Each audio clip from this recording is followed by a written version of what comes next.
Ờ, nhớ rồi giờ chả phải chứ cái tí rất là giờ nó cũng chỉ sinh rồi tôi sẽ thôi nó sai nên tao xỉa là cái tôi sẽ giờ sản rau sản mỏ đó nó sản nhà trộn xí ạ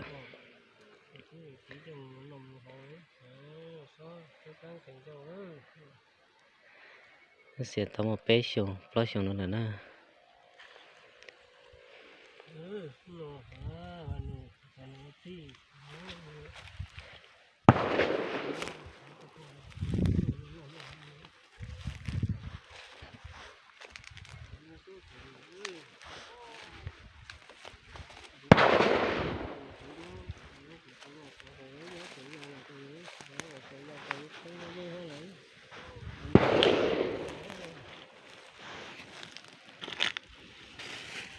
tôi sẽ cơ bên hông này ít thôi tao trai tôi chơi là tôi sẽ không còn lên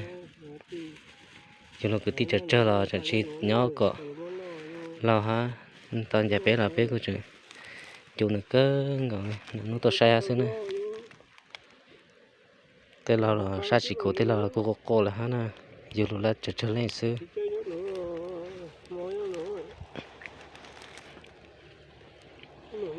mà nhà cột gì nữa toàn thế là tên na nó là tới bỏ ta này là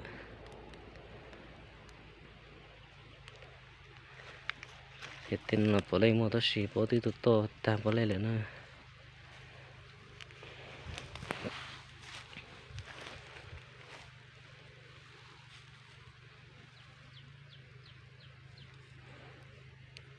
sa cần gọi là cho nó cứ tí là chơi là nó chẳng giải biết chơi là gì